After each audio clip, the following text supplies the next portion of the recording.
हाल ही में बिहार ने अपने 2 सपूतों को खोया है, जिन्होंने यहां के लोगों को दशकों तक सेवा की है।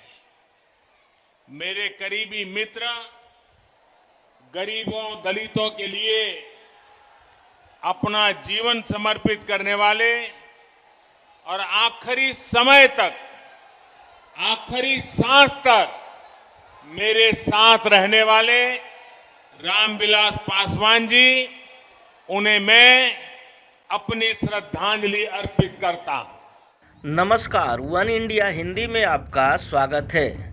मैं हूं विकास कुमार। आप सुन रहे थे पीएम मोदी के भाषण का एक छोटा सा अंश, जिसने बिहार में सियासी सरगर्मियों को फिर से तेज कर दी है। दरअसल प्रधानमंत्री नरेंद्र मोदी बिहार के सासाराम में चुनावी रैली करने पहुंचे थे। इस दौरान पीएम मोदी ने अपने संबोधन के शुरुआत में ही पूर्व केंद्रीय मंत्री रामविलास पासवान को श्रद्धांजलि दी। पीएम मोदी ने मंच से जैसे ही रामविलास पासवान को याद किया, सियासी गलियारे में फिर से चर्चाओं की दौड़ शुरू हो गई। लोग ये समझना चाह रहे थे कि सासाराम में मन से रामविलास पासवान को याद करना क्या सिर्फ सामान्य शिष्टाचार था या फिर इसके कुछ और भी मायने थे। खासकर इसके मायने को लेकर जेडीयू के कान खड़े हो गए। इतना ही नहीं, पीएम मोदी ने अपने किसी भी चुनावी भाषण में चिराग पासवान या एलजेपी के खिलाफ अप्रत्यक्ष तौर पर भी कुछ नहीं बोला है, जिससे सीएम नीतीश कुमार की धड़कनें जरूर तेज हो गई होंगी। इन कयासों को तब और बल मिला जब पीएम मोदी के भाषण पर चिराग पासवान ने भावुक ट्वीट कर दिया। चिराग पासवान ने लिखा कि आदरणीय नरेंद्र मोदी जी बिहार आते हैं और पापा को एक सच्चे साथी के जैसे श्रद्धांजलि देते हैं। ये कहना कि पापा की आखिरी सांस तक वे साथ थे, मुझे भावुक कर गया। एक बेटे के तौर पर स्वाभाविक है पापा के प्रति प्रधानमंत्री जी का ये स्नेह और सम्मान देखकर अच्छा लगा। प्रधानमंत्री जी का धन्यवाद।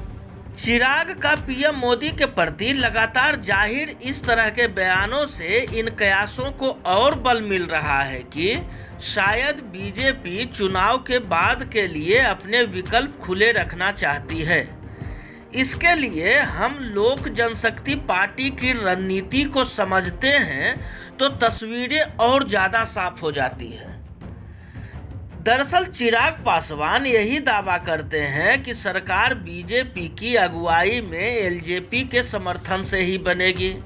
उन्होंने बीजेपी से आए नेताओं को इसलिए टिकट दिया है कि उन्हें लगता है कि नीतीश से नाराज सवर्ण वोटों का फायदा मिल सकता है। रामविलास पासवान फरवरी 2005 के बिहार विधानसभा चुनाव में ये प्रयोग सफलतापूर्वक कर चुके हैं। लालू से बगावत करने के बाद उन्होंने तब ज़्यादातर दबंग सवर्ण उम्मीदवारों को टिकट दिया था और उनकी पार्टी 27 सीटें जीत गई थी। ये एलजेपी का विधानसभा में अब तक का सबसे बेहतर प्रदर्शन है। बीजेपी को लगता है कि अगर एलजेपी ने इस बार उसी तरह का प्रदर्शन किया तो चुनाव के बाद उसका समर्थन लेना मजबूरी बन सकती है, क्योंकि एलजेपी जितनी मजबूत होगी, जेडीयू का खेल बिगाड़ने में उतनी ही सफल होगी। हालांकि इस मुद्दे पर बीजेपी नेताओं का कहना है कि प्रधानमंत्री चिराग पासवान या एलजेपी को ज़्यादा महत्व नहीं देना चाहते हैं, इसलिए उन्होंने उनका नाम नहीं लिया। इस खबर में फिलहाल इतना ही। तमाम अपडेट्स के लिए बने रहिए वन इंडिया के साथ।